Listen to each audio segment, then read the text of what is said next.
All right, so the meeting has begun. Oh my goodness, it is. Welcome to class. Better late than never. So, as we are, winding down, I do want to just say, as a last kind of hurrah for theory class this semester, the point of this class, right, was to try and introduce to all of you the basic ideas of why people commit crime, right? But also it was much more than that. Not only should you be able to, talk about the major theoretical kind of perspectives in criminology, you also should be able to now critically evaluate theories that are presented in really just about any social scientific discipline. And so just because you hear somebody say something, and even if it sounds good and is logically consistent, we now know that's not enough to actually constitute a good theory. Even if we know that there's empirical validity to the theory, and so the theory is more or less true or probabilistically true, the question then becomes, what is the policy associated with that theory? And is the policy carried out in a way that the theory suggests it should be carried out in order to be an effective policy? And so as much as this class has been about theories of criminology, right, and crime and deviance, it's also hopefully challenged you guys and helped flex your critical thinking abilities to say, just because somebody says this or just because this feels right, is that enough of a reason to believe something? And so I'm hoping that throughout the course of the semester, and also as you move through your other classes, you will start questioning things more and start saying, well, what does that mean? Or, okay, so we don't like this idea. What's the policy to fix that idea in any aspect of our lives, right? Not just in criminology.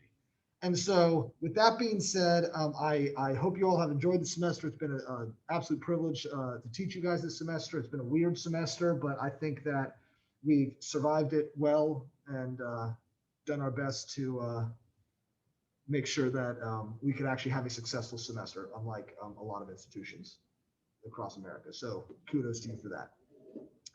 With that being said, what questions do you have about the final? Exactly the same. Multiple choice, true, false. There's a question bank. You have 60 minutes for it because it's only 25 questions. And do you want to do more questions? No. Oh, okay. And so that gives you plenty of time per question. Obviously, don't take it with your friend and assume you're going to see the same questions in the same order, because it's a question bank that's randomized and the answer choice is also randomized. Even if you see the same question, it's not like A is going to be the right answer for you as well. So please make sure you're reading. Know that 60 minutes is a decent amount of time, but also not enough time to look up every question. Also, there are some questions like on the midterm that require you to apply the knowledge that you've learned, right?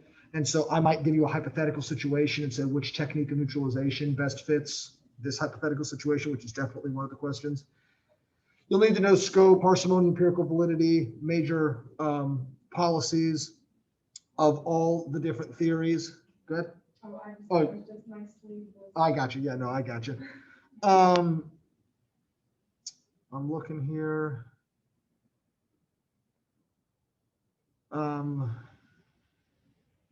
No, for some theories, right, we talked about micro level theories in the first half of the year. These theories could be defined as what the second half of the year? Macro level theories. Know what that means, right? So it's obviously there's sociological theories. It's a lot of society acting on individuals, right? And so because of that, like for example, in labeling theory, right, does it matter who is labeling you according to the theory? Presumably yes, right? Because it has to be who? Who has to label you for the label to have power? Yeah, people in power. The people with power have to give you a label for it to have power, right? I talked to you guys about techniques of neutralization, right? And how you definitely need to know all of those. There are multiple exam questions just on techniques of neutralization. Obviously, self-control theory, bonding theory, control theories in general. We've already talked about labeling theory, reintegrative shaming, which is kind of an extension of labeling theory, autonomy and strain theories with Merton as well as Agnew. Remember to read the section in your book about Bob Agnew. and understand how he expanded Merton's labeling theory, talk about just kind of these noxious stimuli, and it's a failure to remove noxious stimuli that causes general frustration as opposed to just being economic strain that Merton talked about.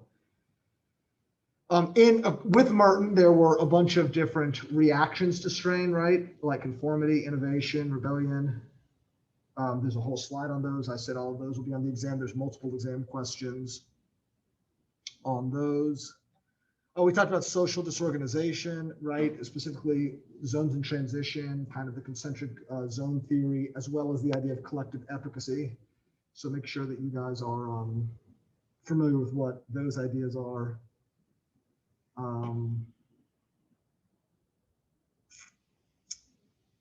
We also in social disorganization talked about kind of the codes of the street and how there are certain, even people that aren't conforming know what the rules are on the street, right? Like snitches get stitches, and protect yours, and don't punk out, stuff like that.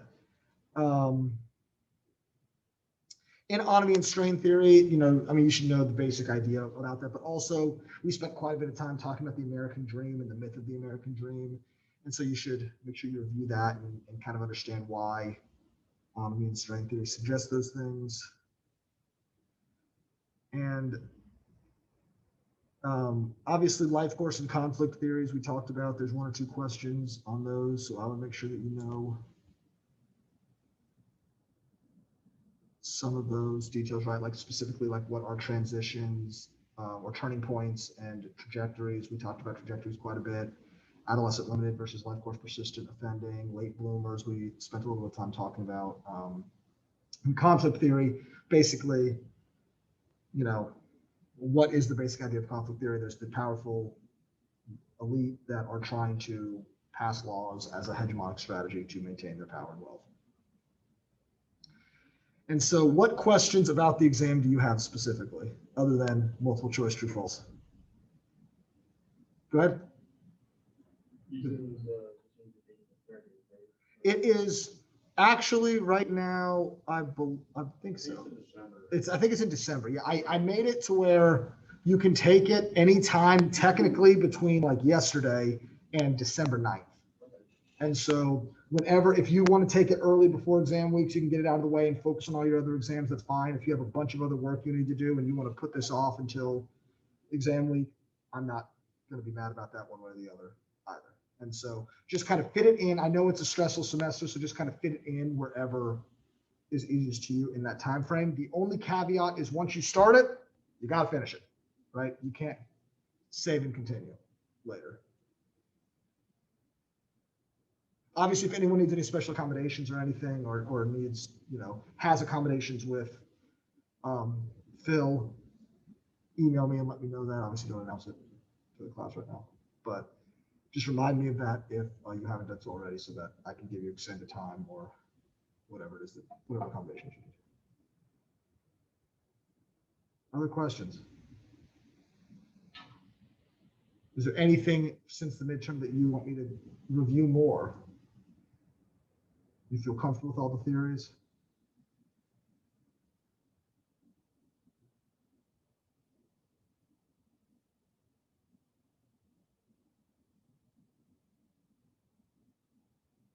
I'm concerned that you don't have questions, or I'm confident that you're all going to get hundreds. Which one are you all feeling?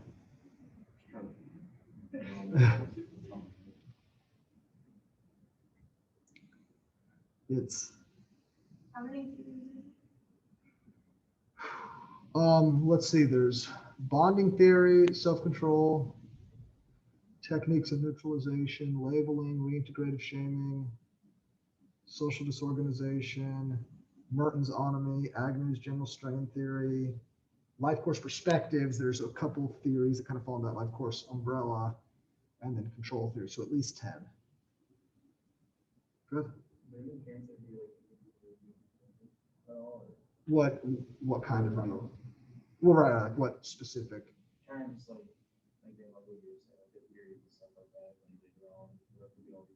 Yeah, just email me with the questions that you have specifically. I don't usually post specific reviews because what ends up happening if I post an exam review, when I've done this in the past, someone said, this specific question was not specifically mentioned on the exam review, and I only studied what you put in the Word document, and then I'm like, okay, well, I either need to make it so sufficiently broad that it's not helpful, or if I make it in any way detailed, if it's not every answer given to you, people yell at me. So that's why I kind of stopped doing this. But I literally just scrolled through the exam and everything I told you. I mean, it's pulled up right now. So Can you go over like really fast the Merton, so autonomy theory, according to Merton, is the main one we talked about in class. And so it's basically the idea that within a social disorganization kind of framework, that the reason why people commit crime is not because they live in a zone of transition in and of itself, but it's if access to economic resources are blocked. So there's this belief in the American dream. There's a belief that wealth is available to everybody if you work hard. However, there's plenty of people that work really, really hard, don't get wealthy, and then they feel strain in their life because they're like, well, I'm doing everything I'm supposed to be doing and I'm not getting ahead. Why am I not getting ahead?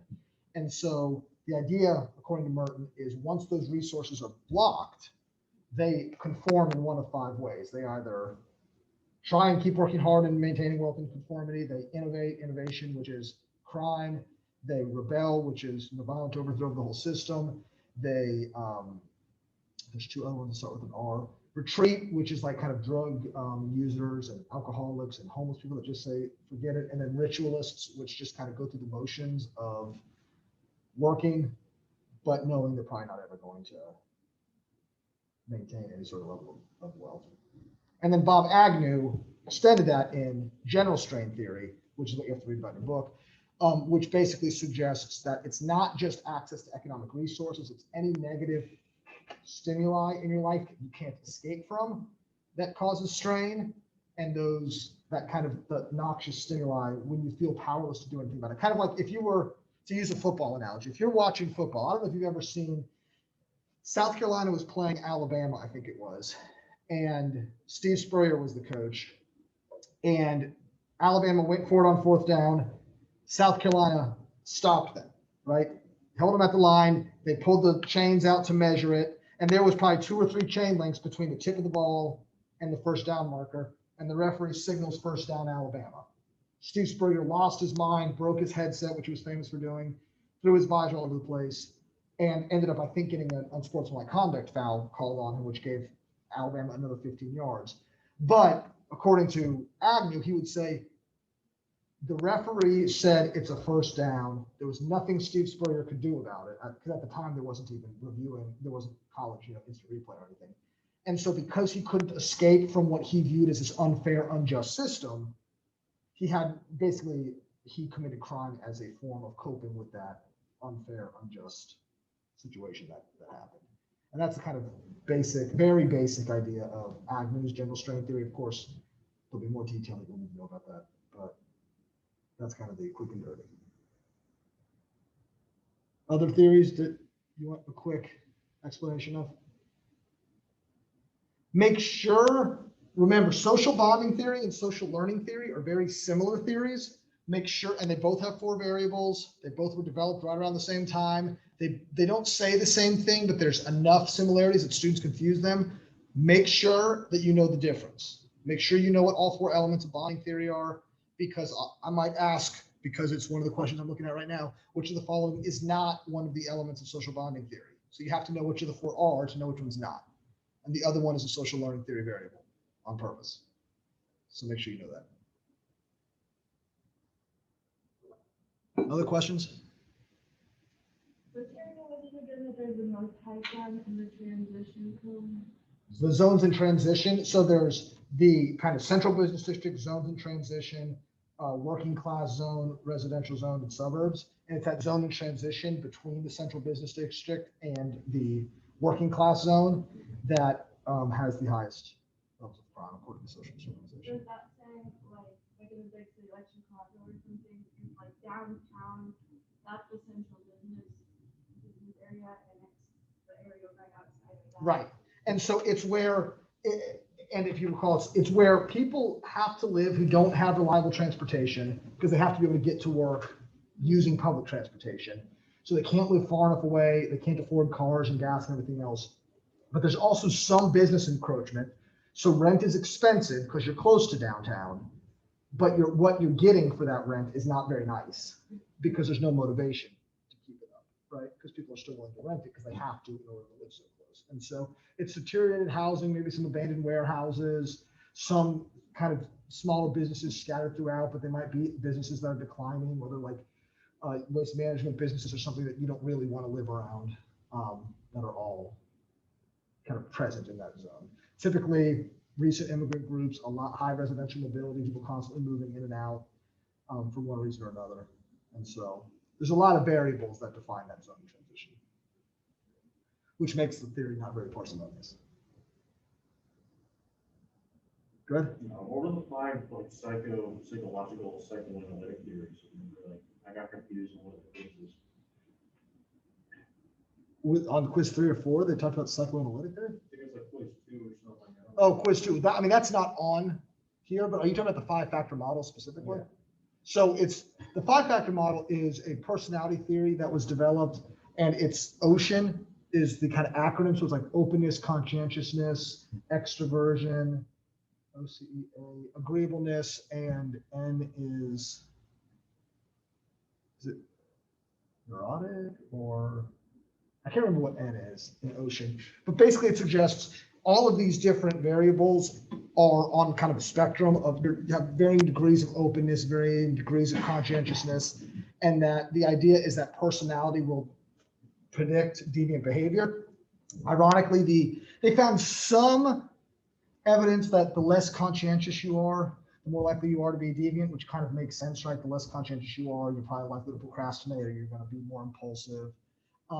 But the actual best predictor of deviance out of the whole scale was what's called the F scale, which is basically was just used to measure if you were paying attention to filling out the survey. And so people that were like really unlikely to fill out the survey properly were the ones that, or just Christmas tree it, are the ones that are likely to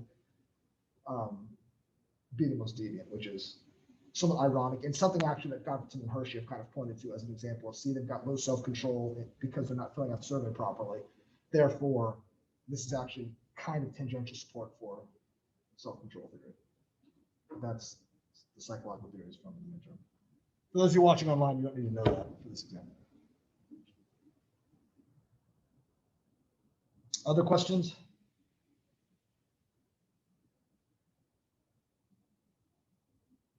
Only what we learned after the midterm is going to be. Yep, it is not cumulative, just from the midterm on.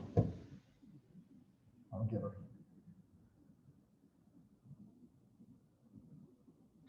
Yeah. You did say, when I met with you that one day, you did say that one of the quizzes, some of the questions on there was reworded. Yeah, so if you study the quizzes, they will be very helpful in doing, you should be able to go back and look at them, yeah, if you try, yeah. So study those. Also, that gives you a really good idea of how I ask questions. And so if you see, if you see a question like, kind of like I already talked about, which of the following variables is not a variable of social bonding theory, right? That gives you an idea. Any theory that has multiple variables to it, right? Probably he's going to ask questions about that. Also means, right, for labeling theory, right, policy implications like decriminalization and deinstitutionalization and stuff, right? I might say, which of the following policies, according to labeling theory, suggest removing all offenders from prisons? That's deinstitutionalization, right? And so you can kind of see the format of how I ask questions, which gives you a better idea of how to study. Like, how is he going to ask me this information so that I'm prepared for it? Right? It's all a game, right? I'm playing offense by asking you questions. You got to play defense. And how could he possibly ask me this information in either multiple choice or true false format? And I never ask years, I never ask specific names or anything else. So no issues there. Other questions, concerns, comments? Everyone feel ready to go? What you should do before you take this exam is find your favorite pump up song. Turn your speakers all the way up and just get your mind right. Usually during in-person classes before the exam, as I'm passing out the exam, I blast some hardcore pump up music. And I chest bump people and high five them, and it's a whole thing. But because these things are online, it'd be weird if I showed up at your house and did that. We'll be there in spirit. Yeah, exactly. I want you to air chest bump and know that I'm there on the other side. Okay?